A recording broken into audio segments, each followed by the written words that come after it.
Hello and welcome to Budget Model Railways video update on my micro layout. And I thought I'd start by running my rather nice little Sentinel around. Realised the other day I hadn't tried it on here yet, and of course it runs around really smoothly and quietly. And while we're on the loco front, some of you will have seen on Instagram. If you don't follow us on Instagram, please do. We do lots of updates on there. So this was at £9.50 including postage and packing on eBay. It was the horrid Hornby one with just a red plastic body. And I've painted the smoke box and the underframe black and the buffer beams red and picked out the handrails and everything in bronze. And it looks rather splendid. Gave the motor a really good clean and a lube and a WD-40 and cleaned all the wheels. And it's a lovely little runner for £9.50. And as you can see, we've got quite a bit done on the town scene. So the first thing I did, I rather liked, excuse me, the Daypole shop. But rather than buy another one, I scratch built one out of card.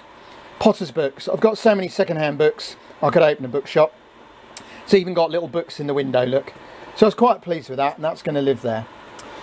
I also had this building and that building from the late John Winterburn's collection. I just altered that one a little, made it into a greengrocer's.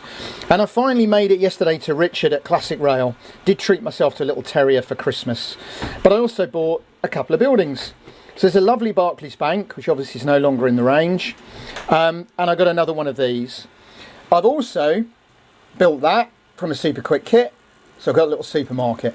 And the idea now is that the road will rise up there to the slightly raised area. And then I'll use things like the Daypole shop and garage to do a bit more of a street scene. And the low roofs mean that the roof line will stay the same. And then down the front here, we're going to have a cutting. I won't leave that building. We'll put something different in there. And I'm not entirely sure where the tunnel mouth will go. Probably where the shop is. But it will look lovely having a loco just running through there. Add a little bit of character. So I've done a bit of tidying up. I also didn't like the idea of pedestrians using the steep, narrow, busy road. So I put a set of steps in down a twitten. That's a Sussex term for an alley. Which will go through there, and obviously I've got to add coping stones and things on the top. But the station area now is coming along. I've put the front on the platform, put some fences in, added a couple of walls, so it's coming along rather nicely. So what with that and the factory, it's looking quite good. Now the more observant of you will think, hang on, what's this layout doing here? Well, it was on the dining room table, but apparently we need that for Christmas Day. I don't see why we can't eat our Christmas dinner on our lap personally, but we do need the table. That's the printer making noise. So I needed to put it somewhere different. So this gap had my N-gauge layout on. So that's been stored somewhere down in the shed, which gave me this area, which is exactly 36 inches by 20 inches. And it can fit in there. It does mean I can't see the layout in the round, but it does mean I can at least work on it until after Christmas when I can get it back on the dining room table. And I can get my workbench and everything, workboard in here. So it's quite a nice little area actually. There we go. So the layout's beginning to look quite good. That's the town layout, if you like. I've got to add cobbles and roads and that sort of thing. But it's just going to be great because the trains will go through here about there somewhere, go in a tunnel. And although the tunnel will finish where that shop is, the greengrocer's, it then means you won't really catch sight of the train till it comes out back round the industrial area. And I've been really enjoying just sitting and watching trains go around. That's a lovely model. It did cost me just under £50, but at the current prices I think that's actually quite good. It's not the modern DCC ones, it's the original DC. In fact, this was one of the first locos me and Doug wanted to buy when we first got into railways. Took one look at the new price and that's how we got into second hand. But I've always hankered after getting one. And that's rather nice in the green. And I've got some good looking wagons and brake vans on it. So the layout continues to be good fun. I've had the high mech going round it.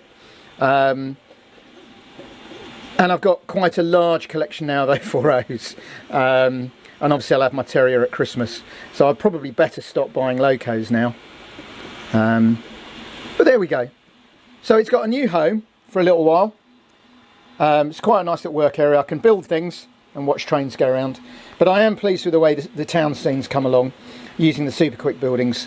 So thank you for watching. as I say, if you haven't yet, then perhaps have a little look at us at Instagram. If you haven't entered the Christmas competition, you've still got a little bit of time. Lots of prizes to win there. So do enter that. We've had a lot of entries this year, which is great. All the terms and conditions are on the video that we did on it. So I'll be quiet now for a little while, and we'll just watch the trains go around, and we'll speak to you again next time.